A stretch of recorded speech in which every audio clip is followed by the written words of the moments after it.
And then I went to Sam's and I saw they had like a 4-pack for $10. It's like, no. I mean, I could see if you had like family visiting or whatever, but like that's too many. Or self-restraint. Like, that's too many. Like giving them as a gift, or like your kids having a class party or something. Yeah. There are reasonable ways that it might be reasonable, but not any of the ways we would use it.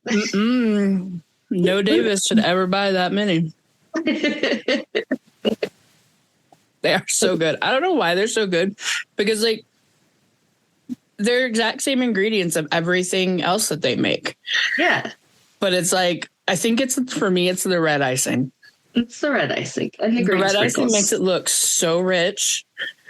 Yeah. And I don't, and the sprinkles, I guess, like, tastes like Christmas. Tastes like pure happiness. Which is why I have a food addiction and an eating disorder.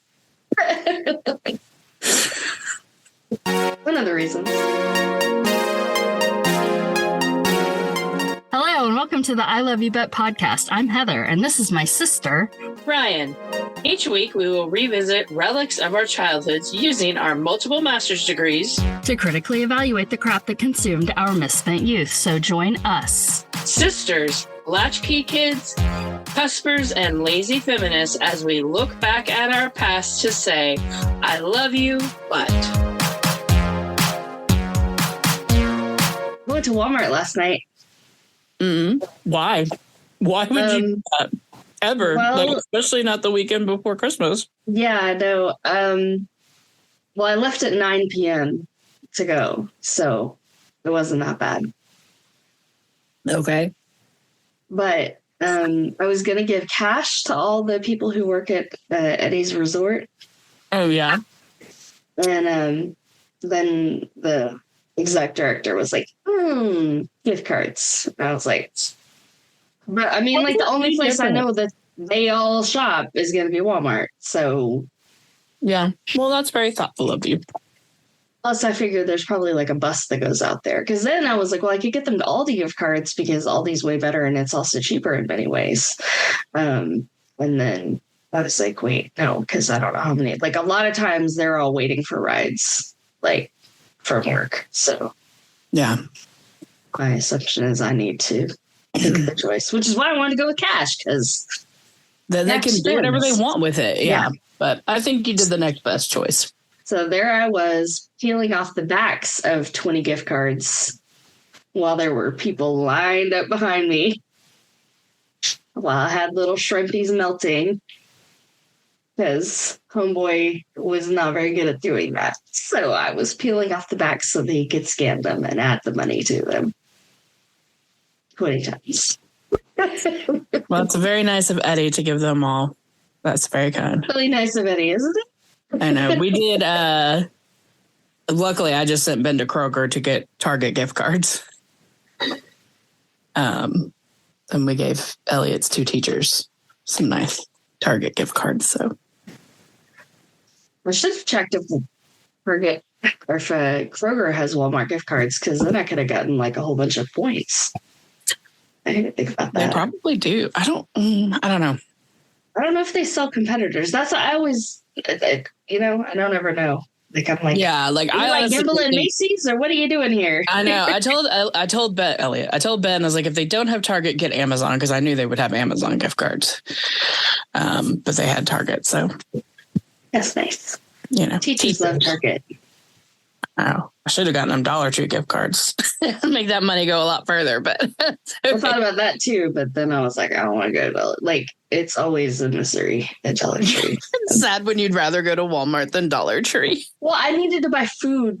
I knew Christmas is coming, and yes, Dave and Shelley are going to feed us one day, but it's like Christmas, so I had to get food to go through the day you arrive. And then once you're here, we'll get more food. So. Oh, by the way, he doesn't really drink milk anymore because I stopped buying chocolate syrup. Oh, okay. So if you have chocolate syrup at your house, will you hide it? Anywho's will be. Speaking of ADHD, you want to hear how I wasted time this week? Oh, yay. ADHD corner. Let's bring it on. Well, the ADHD is what made it a waste of time. So it was the last week of school. So obviously he had to have some crazy themed dress day every day because that's a thing we do in our world now. We have them at my school too, but I don't ever dress up. I'm like, I don't care. I'm not that teacher. I'm not that teacher. Like, I'm fun and I'm joyful, but I'm not. That's just not me. Yeah, like, I'm old.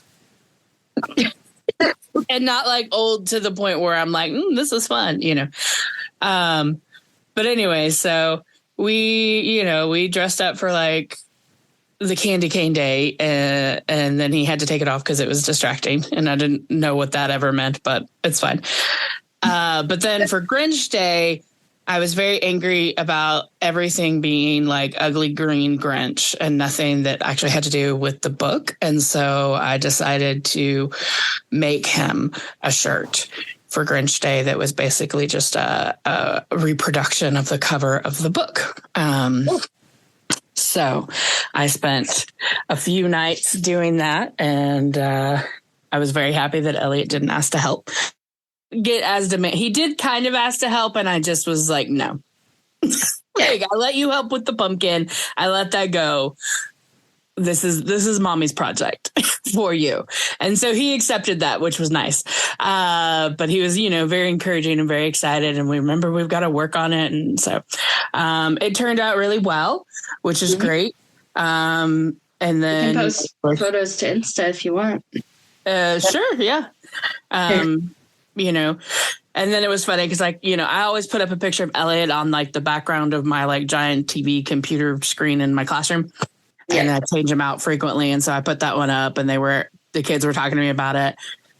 And so I went off on my little like Dr. Seuss Grinch rant where I was like, he was never green. Like, what? And then, my one student who like picks Elliot up and, likes to give me a hard time, was like, what color was he? And I was like, well, if you would look at the picture, you would see that he was black and white. But see the picture? I know, like, pay attention.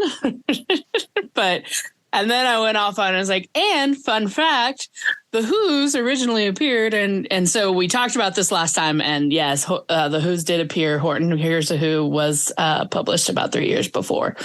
So all this happened inside of a grain of rice or whatever? Yes, a speck of dust. So I was like, so really the Grinch is microscopic. Yeah.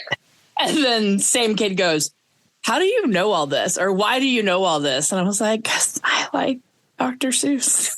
And I have ADHD.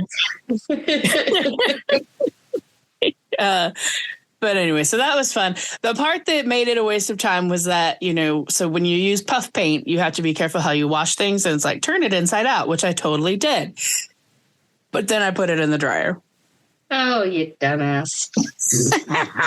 So it came out all very stuck together. I pulled it apart. It's going to be fine.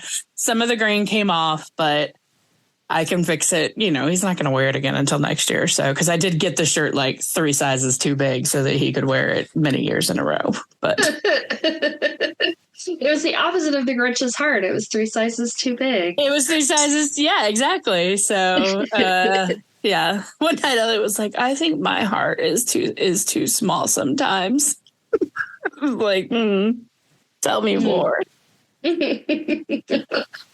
How did you waste time this week, Heather Davis? I made a note. Oh, good. Usually I'm on the ball. Sorry. Well, I went to see the movie Queer yesterday. I drove myself to Dallas. Because I also hadn't been to Eddie's house in like over 10 days because of sickness. Well, you spent 3 years there last week, so. Yeah. Sorry, I mean, focus on me. The sunlight on the phone. Focus. Snapping at you. Go pay attention to the cat. Look at me. I am paying attention to you. I can hear you. Oh, look at that sunlight shining on my face. Look at that. Oh, my God. You went to see Queer and you went by Eddie's house. Ladies and gentlemen, this may be the last episode of this podcast. So I took myself to the movies, and I don't imagine that many people will enjoy the movie Queer. I didn't really enjoy it. I appreciated it. That's probably the way to say it. So I thought it was going to be more romantic, more like Call Me by Your Name, and it was less romantic and more burrows and more like Naked Lunch. So I would just give people a little bit of a warning when it comes to that. Movie. It's not a celebration of queerness. I did see last night that it was John Waters' number 2 movie of the year. That tracks. Yeah. His number 1 was Love Lies Bleeding, and it was very funny to read through why he liked all the ones he liked. So he said that he wished the queers of today were as radical as the ones in Queer. So anyway, so I was glad I saw it. I really want to meet. Like, he's probably the one famous quote unquote person that I would really like to meet. Oh, we should probably just try to go to a thing that he's at and meet him. Yeah, I don't know that he comes to Kentucky very often. You live close to many other states. I know. I'll keep an eye out for it. Okay. I would say that it was a reminder of why it's important to go to the movie theater, because the soundscape was incredible, the soundtrack was incredible, and of course the images were gorgeous, or they were sumptuous. They were. It was art. It was art. Inspiring. There was a point at which I was like, I really need Daniel Craig to take a shower. Like, I need him. I can't keep looking at him being this dirty. Like, he's so dirty. His fingernails are so dirty.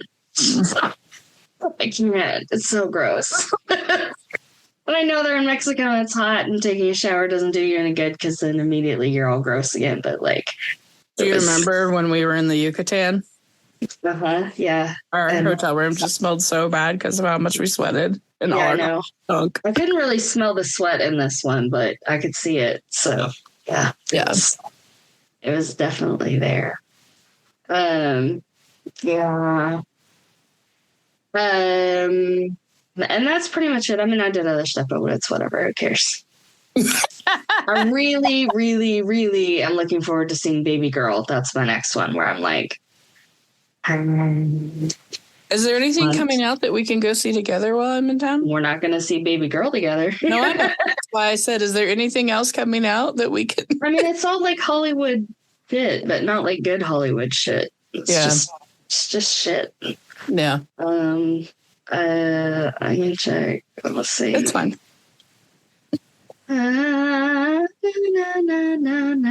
You arrive on the 28th. We can go see Mufasa, Lion King, Sonic the Hedgehog. Do you want to go see Nosferatu? No, you do not. I do. Yeah. No, not much going on. Oh, well, we'll have to find other ways to enjoy each other's company. Yeah, just sit around and stare at Elliot. That's my plan. I will say, so I know, speaking of this and kind of talking about wasting time. So, we saw the Barbie movie together in the theater, and I don't know how you felt. I was a little I feel like I was disappointed because of all the hype. Sure. I mean, it was a good movie, but I think my expectations were so raised by, I guess, all the women who had never thought about the patriarchy that they live within. But because nothing in that movie was something that I hadn't heard or thought about before. So yes, I mean, it was fun, but you know what I mean? So I hadn't, I tried watching it on a plane once, and then I was like, I'm just going to fast forward to the Ken dance scene. And then didn't finish watching it. Well, then this week, because we had downtime after finals, one kid was like, can we put on the Barbie movie? And I was like, yeah, fine, whatever. And I really enjoyed it this time. So that was nice. Yeah. I was laughing at parts that I probably didn't laugh at before. So that was really cool. That was fun to be able to watch that again and really enjoy it. The Ken dance off scene, and Elliot showed up at that point. And he even was at the part where they go he goes, are they having a dance off? And I was like, oh my God, yes. And I was like, you hate dance-offs. I was like, who do you think's gonna win? The guy with the blonde hair or the guy with the brown hair? And he was like, the guy with the blonde hair. And I was like, yes, he is. Ryan Gosling always wins. So that was fun. That was nice to like be like, oh, I do like this movie. Oh, that's good. That's a nice realization. Yeah. So. Oh, I meant to say, so when I saw Queer, it was like the one where I saw the trailer and I was like, I just want to run out of theater and watch it by myself because I don't want anyone else to ruin it. Uh-huh. So when I bought the ticket the night before, nobody else, like I was the only one in the theater. And then I got there and I was the only one in the theater. And then like a couple of young gay guys showed up and sat behind me. And then like another couple came in, young also. And then, like, right before the movie started, this tall drink of water comes and sits, like, one seat over from me. Mm. And he was very young and clearly beautiful, even though I couldn't see his face. You could just tell he was beautiful. Yeah. And, like, he kept having to change his position because he was so tall and so skinny that, like, he couldn't get comfortable, because he had no padding. And he just really added to the ambiance of the movie. It should have been an annoying distraction to have him unfolding himself and refolding himself. But like, because Drew Starkey in the film is this gorgeous, young, tall drink of water, was like having that in the, in the theater next to me, like added this sort of visceral piece to it that was quite lovely. So I recommend if you can find yourself. If you're going to go see this movie, find a very tall, lanky boy. Yeah. And put him one seat away from you so you don't have to interact with him at all. You're ridiculous, Heather Davis.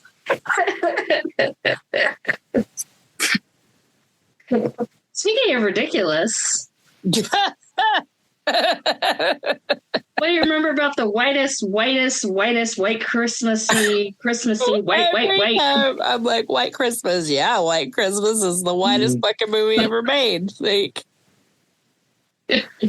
I mean, I remember everything because I couldn't even begin to count how many times we have seen this movie. So yeah, I'm sure I've seen this movie more than I've seen any other movie. Yeah, this is probably top of the list as far as. Well, you might have seen Sound of Music more because you watched it every single day for whatever. Okay, well, that's fair. But as far as Christmas movies go, yeah, I would call it this. Although some people like, oh my God, when Raindrops on Roses shows up as a Christmas song, like, this is not a motherfucking Christmas song. What is wrong with people? Why can't it be a Christmas song?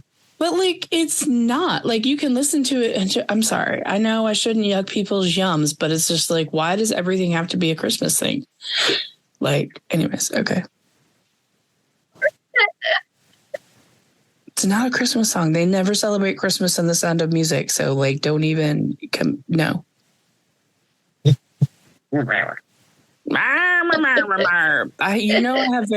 get real up in my feelings about what constitutes Christmas something or other. But I know. You are all about it. You really want to police Christmas.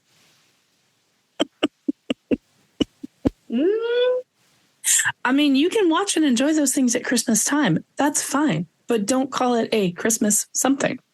I was trying to figure out if Pauline Kael ever reviewed it, but I can't find it at this point, so I'm not going to go there. Okay. I remember everything about this movie. We've watched it so many times that we actually watched the DVD commentary with Rosemary Clooney. Which so I remember. I remember things she said during the DVD commentary. Like, it's ridiculous how much. Like, I just want to give you a heads up that I did watch this with Mom. Oh, cool. So there are quotes. Oh, my God. I love watching this with Mom. I love watching old Hollywood movies with Mom. Because she gives, like, her bastardized version of their lives. Like... Well, it's just her commentary is so like, God damn, Mom. Like, I know. Did she talk about Vera Bradley's waist or legs? No, she actually didn't mention Vera Bradley, but I think she knows now she can't say anything about, and it's Vera Ellen. She can't say anything about Vera Ellen in front of us because we both are just like, you ruined our childhoods with this bullshit. The first mother figure who told me I was beautiful was not you. And I was an adult. Because you don't believe that you can be fat and beautiful. Well, you know. Yeah. For me, it was always you'd be really pretty if. So. She said that to you? No, other people. Mom never told me I was pretty, but like I remember you when we were in like elementary, when we lived on Campbell Street. I remember you told me one day that one of your friends' mothers said that I would be really pretty if I lost weight. Oh, I'm sorry. That's okay. You were a kid, Heather. I think you were trying to encourage me. I think it was like a hey. Yeah. So. And then the only other time I remember is when a friend it was like a high school friend, but it was after high school and we were at a party and he started to say it. And then I was like, I just tore him to shreds. Oh, babe. Oh, no, it was really funny. He felt like shit and left and got really mad. Yeah, I know. But it's okay. It was also the one that like, it was the person that came over and like quote unquote almost had sex with me, but by saying, do you want to get naked? And I was like, or he's like, I feel like I should be getting naked. And I was like, I feel like you should go home then. Yeah. So, strange person. So anyways, it was fine. But therapy's expensive. So, White Christmas, not childhood trauma.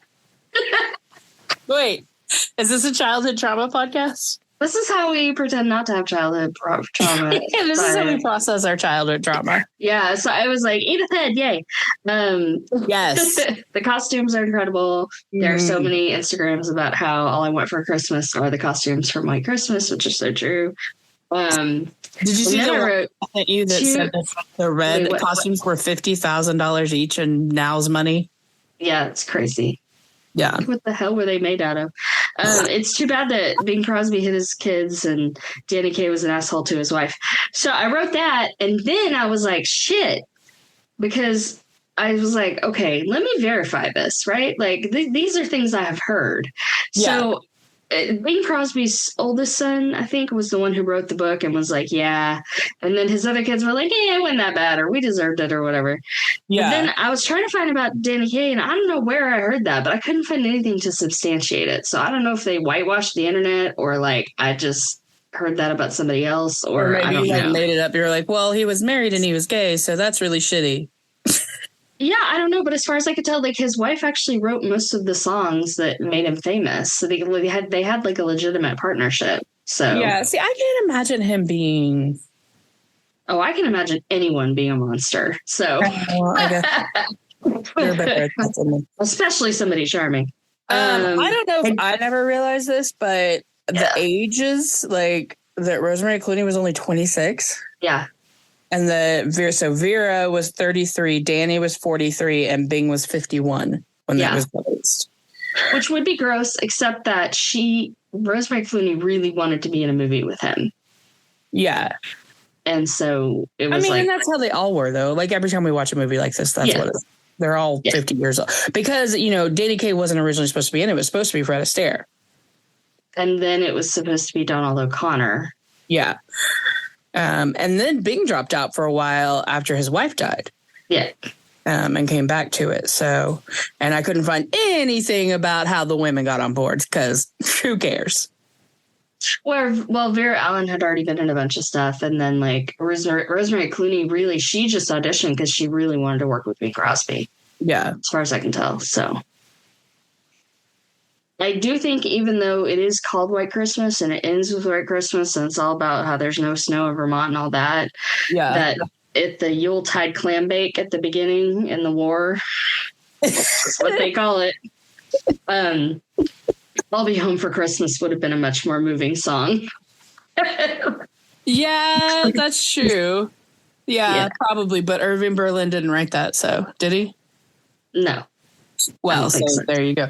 Well, and apparently I couldn't see, I saw about how they had to rewrite the whole script because the people who came on to write like with the script were like, this is fucking garbage. Yeah. And so I'm wondering like who wrote the original script or what the original script was.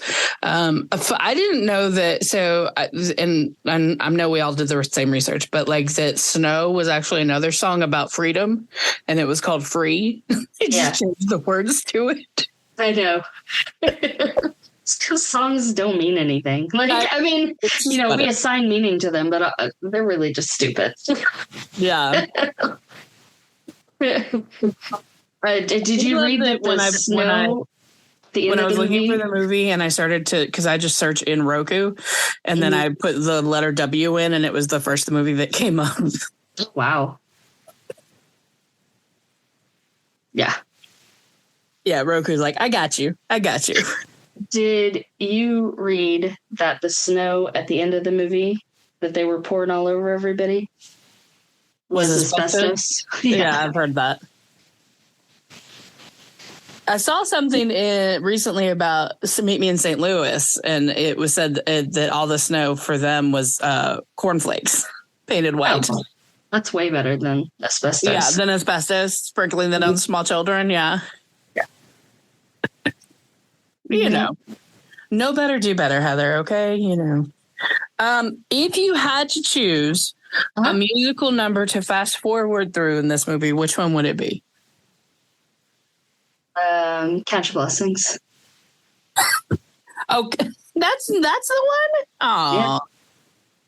Yeah. That one's why? so What would you... I mean, I guess maybe one of the early ones, but the early ones are fast because they're all montaged. Yeah. But like all the ones they do for the show, like you're into those, like the Mandy and the... Oh, yeah. I love Mandy.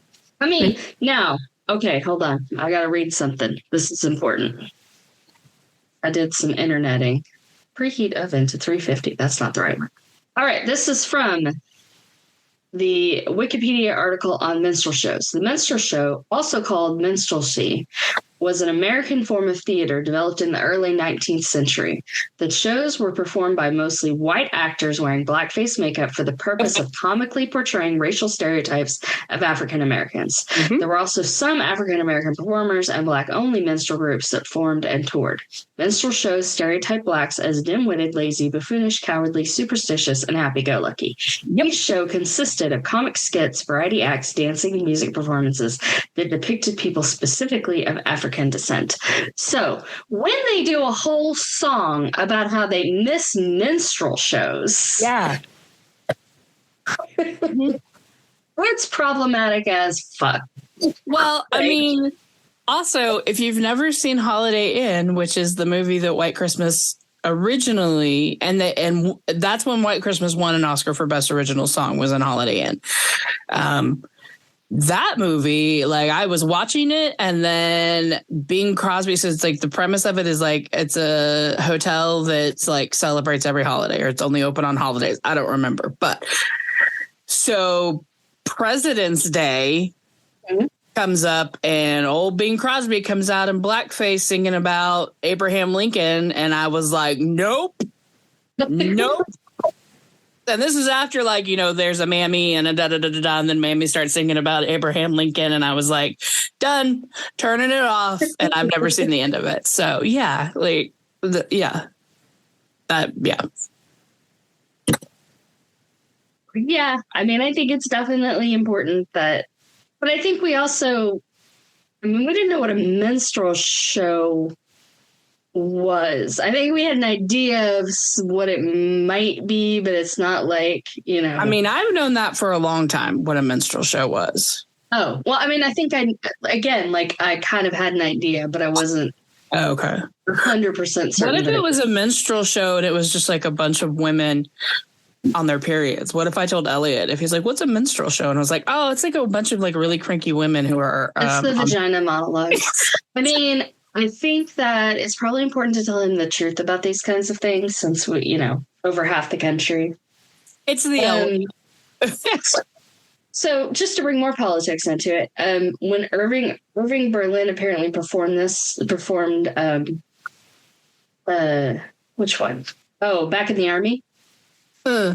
He performed it at the White House or something. He performed it at some political function, and it was during the Red Scare. Oh. And he changed the lyrics to sort of point at Joseph McCarthy, which I thought was pretty cool. Then I was just thinking about the politics of it all, and the minstrel show being the first truly American form of theater. And, you know, do we just need to let the white supremacists have their country back? Because, like, it's been their shit the whole time. Like, we just keep pointlessly fighting against it. Like, maybe we just need to go make another country. Because, like, there's too many of us to go to other countries.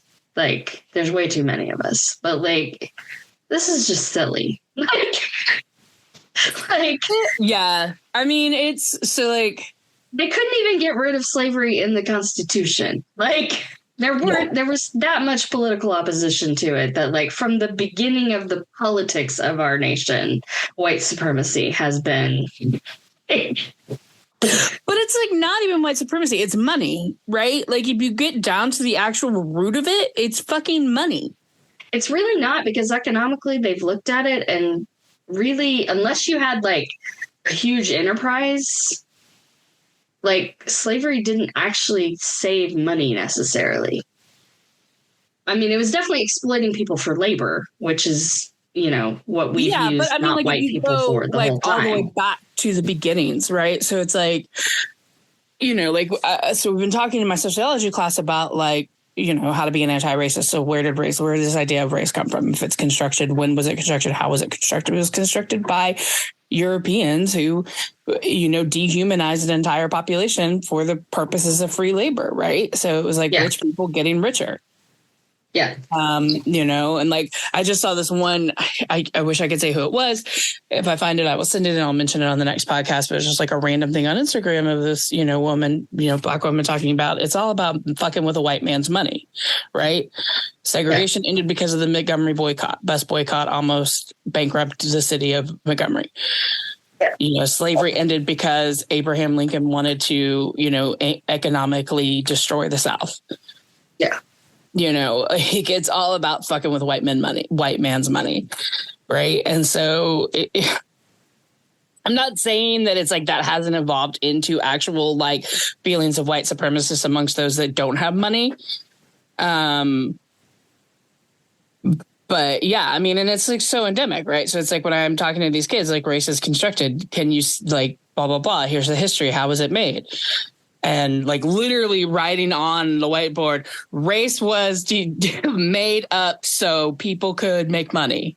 Like, race equals, you know what I mean? Like, yeah, this is what it is, right? It's not about hatred. It's not about feelings of superiority. Like, the idea of race comes out of racism, which was created in order to make money for people.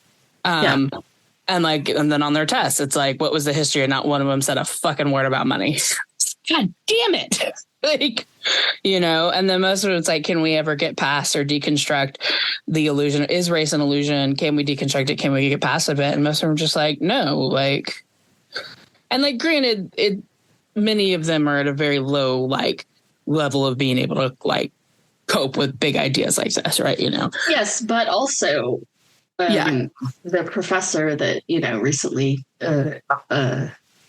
unalived himself, he went to a big sociology conference back in 2012 when they asked this woman who, like, that's all she studies is basically, like, white supremacy and race. And they asked her, like, you know, what do you see the future of race? And she said, it's going to be black and not black.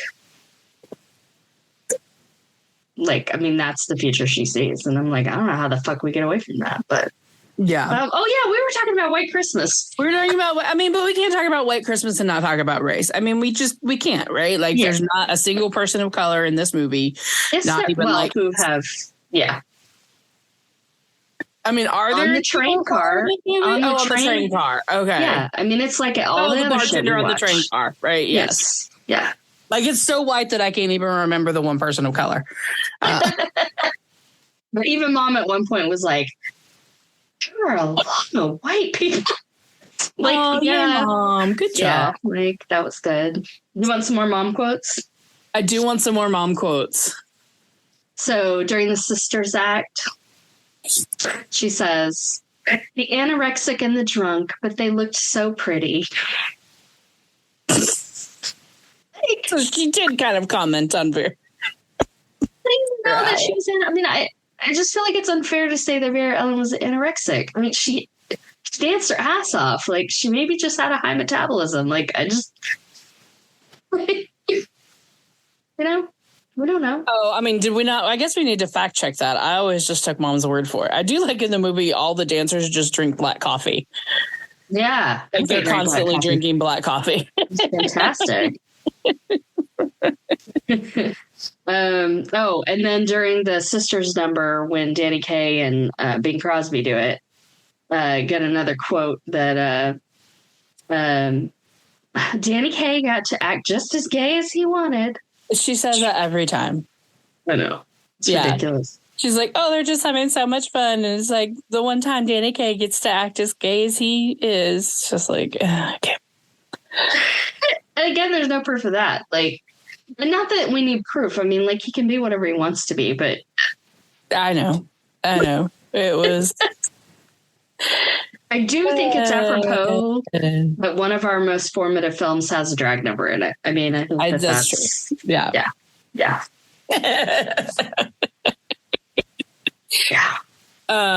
I think what struck me, so like, I don't know if I knew this, but I did read that Vera Allen didn't sing at all.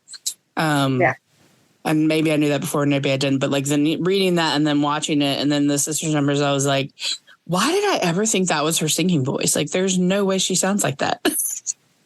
Right. Yeah. Yeah. If you try to match really the way she talks. Voice, and then she's like singing and it's like, you know, sultry. Yeah. Like, there's no way she could ever sound like that. So, but so it took them, I would like to say that it took them 3 weeks to learn their dance move, where we learned this in like a week or like 3 days or something. So did we do the whole thing? We did the whole thing. You. I mean, we didn't do the whole thing because they're too, like, here's another thing. I love that they're like, we're your floor show and entertainment. We have one song. I know. And in the middle of it, it's just us standing with our fans behind our head with our hand up, swaying side to side. Like, there's no think about like all the nightclubs like, that had to have acts. Like, come on. Also, they didn't just have one song. They only performed one song because they got ran out by the bad landlord. I feel like they only had one song, but okay. I mean, maybe they had more than one song. I don't know. I feel like they had one song. So the woman sitting in the restaurant, Novello's, like drinking, who's just sitting on the chair drinking the drink. Mm-hmm. And like, I did notice Danny Kaye give her the once over for the first time. Yeah. And then I decided she was like the version of the Abercrombie and Fitch guys that used to stand outside the store without shirts on. Like, you want to come in here? Look, all the sexy people are in here. I also want to go to a restaurant like that where there's no roof. I know, yeah. But I also don't understand how a restaurant like that could ever exist, especially in Florida. Like, yeah, it rains all the time. It's very weird. But I mean, I know obviously it's soundstage, but still, like, I love that scene. Do you remember when we were watching Once Bitten and they go to the club with all the phones?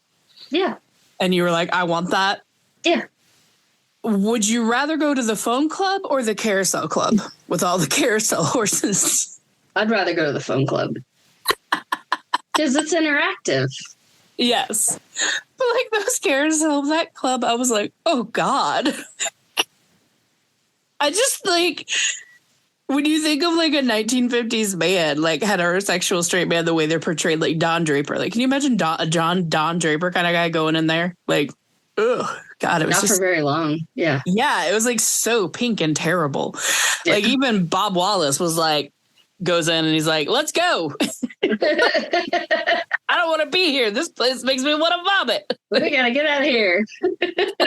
I can feel my penis shrinking. No. I also love that they're like, here, you can have a job here at our club. And so she like shows up and like already has a number and a costume and dancers and all of that. And then is like, yeah, never mind. Like, bye. Like, okay, cool. Entertainment people are flaky. I know. Love did not do right by her, but that dress did everything for her. Oh my God, I know. I know dress. that's like, is that your favorite song in this movie? I want to say that it is, but I don't want to. Yeah, we can call it my favorite song. Yeah. As a social studies teacher, I will say I really appreciate the like timely references to history and how things change. So like when they're talking about the brother in Alaska and he's like, he's been out of the country for 3 months.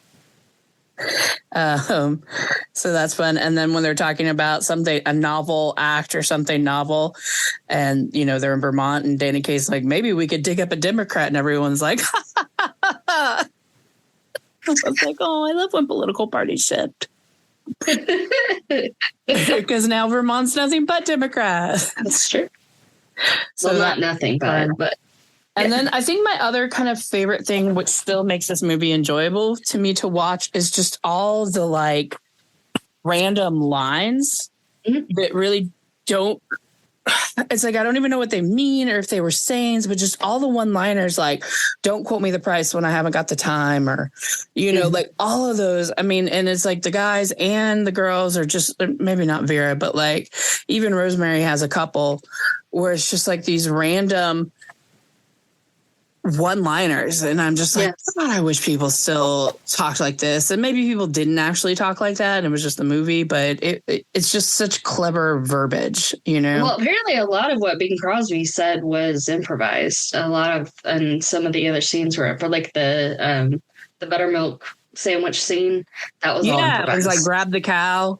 Yeah, but then when the parts that weren't improvised, so like some of the business that happens, like the choreographed scenes that aren't dance scenes. So like when the guys early on are talking about getting the 45 minutes a day, and they're in the green room and they're like throwing shoes at each other and, you know, changing and all that. And it's like, it's an exposition scene, right? But they have all this choreographed business that they're doing, and they're like changing the emotional tone of the scene, and they're moving around within the space. So it's like a static space, but they're very dynamic within the scene. I mean, I feel like especially the criticism of this, I mean, people come down on this movie really hard, and I'm like, yeah, it's schmaltzy bullshit, but like, if you look at it, first of all, it's just fucking gorgeous. Like, it's gorgeous.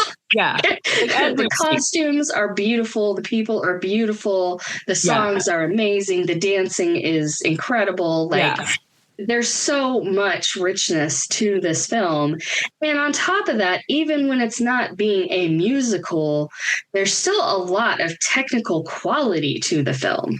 You know, like there are actual shots that are lined up to have a meaning, you know, and like they actually paid attention to the composition. Like they didn't have to do all that, you know, like there's moments of real quality to this film that I think it's just one of those things where it's like real easy to hate on, you know? And I mean, I don't mean to be defensive of it, but there's definitely stuff that like we've grown up with where I'm like, well, this is kind of garbage, you know? But like, I think the things that really stick with us that we've been able to carry forward from childhood always have something more artistic to them.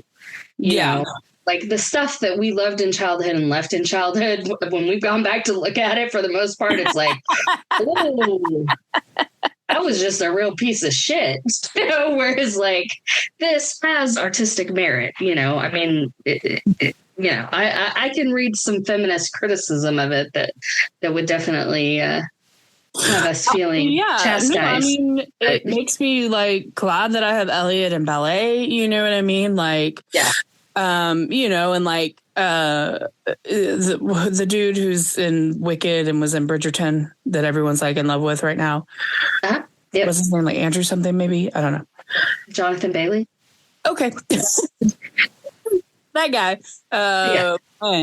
Like, you know, I saw a snippet of an interview with him where he was just like, I just am so happy that my parents let me dance or put me in that, and like this form of expression that I love. And, you know, like how few parents now do that, you know, like it's, you know, it's just this or it's just sports, you know, is the only option. You know, and I mean, Elliot may not ever be a dancer. Like he's pretty uncoordinated and spazzy, but you know what I mean? Like just to have that option, because it's so athletic, right? Too. Like if you look at like, especially that main guy dancer who dances with Vera, like, oh my God, like, oh my God, Mom would not stop talking about him. He's so beautiful. That's not the word I would use. Talented, yes. Like, she thinks he's so beautiful. I was like, I mean, I think probably just his body. Like, I guess. Like, I know the face wasn't doing a whole lot. He's got a lot of teeth.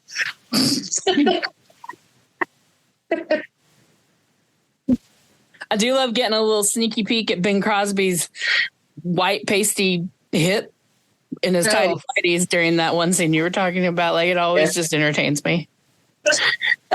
Like, ooh, how did they get this past the ratings? I know. Also, now I will never like stop thinking about this movie because of Elliot and his like quote unquote broken arm when he was 3 years old. Yes. And how he kept, even for a month after, like when we told people about it, he would just hold his arm. Like, well, and how sad it makes me because when I call him Danny Kaye, nobody got it. Like, we're the only people that get it. Like, yeah, I know. So many moments in my life where I make a joke and I look around and I'm like, I need Heather Davis. Where are my people? Where's my sister and my mom? Why am I so close to them? Okay, so real quick, later critiques. This is again from Wikipedia. As the film evolved to become a Christmas classic, critical analysis moved to the film's depictions of 1950s American culture. The feminist film theorist Linda, I'm going to say Majewski, commented that although the film invoked nostalgia for minstrel shows and homoerotic buddy films, it also disavows both forms of entertainment as verboten due to changing cultural norms. Monica Hesse, maybe, writing 64 years after the film's release, attributed the film's enduring popularity to its unabashed depictions of contemporary racism and sexism, serving to inspire viewers to continue press for cultural reform. That is not well written. It doesn't make sense. But like, because it's so white, we're like, yeah, society sucks. Change it. No, I mean, what she's saying is that basically people love it because it depicts contemporary racism and sexism. Okay. But then it says that serves to inspire us to continue to press for change. Yeah. Yes. Oh, it's missing a two. To continue to press for cultural reform. Yeah. Yeah. So, like, we feel good about how far we've come. Like, yay us. Yay us. We're not that racist anymore. Yay. We're good. It's fine. We can stop now. Like, I don't know. I mean, and also like the sexism. I'm like, I don't know. Like, you compare this to Mad Men. That's like, is it? I mean, to me, the sexism is in the production and not in the movie itself, right? Yeah. Because it's like, you know, all the men got a part of the, like, a percentage of the proceeds, but neither of the women did, you know? Oh, yeah, that's that right. I could find, right? Yeah. Like, no, yeah, it was definitely like Danny Kaye and Bing Crosby, so like the $28 million that it made. Yeah. So yeah, but like as far as like her being like, you know, coming on to him and like, let's get married and all of that, like to me that's pretty progressive. I guess the stereotype of him being like, oh, I don't want to get married. I know, like that's always just so stupid to me because he's like constantly like pulling up these other dames. So like sometimes his character was very conflicting to me and inconsistent. So yes, yeah, definitely. I do love the part where the housekeeper kisses Bing Crosby and he's like, oh, hey. Like, I think part of me always appreciated that, you know? Yeah. That you can be an ugly old bag, but if you're a good kid, no, I'm just kidding. Rude. Oh, the Memphis Zoo wants us to come back. Oh, that's fun. Yeah. Any other good mom quotes? Did she cry? She didn't cry. Well, she had tears in her eyes, I should say. when General Waverly is coming down the staircase and the granddaughter sees him. Oh, because she thought of Papa. I'm sure, because she thought of her dad. Yeah. She was like, I love this part. I love my dad, even though he wasn't that great. I know. It's like every story you tell me about your dad, I'm like, he really wasn't that great a dude, Mom. Like, what the fuck? Like, I don't know that. I think he really just didn't spend much time with any of them. I mean, he worked so much and then he golfed. I mean, he really was like, just like, and then apparently he had an affair at one point. So, like he wasn't around. So it's like she just created this. Sorry, like, Trish, if any of this is new information for you. That's alleged. Our mother thinks he had an affair. Yes, she suspects. Yes, she suspects. But anyway, I think that. But remember, she said that the reason because remember she started reading when she was like 3.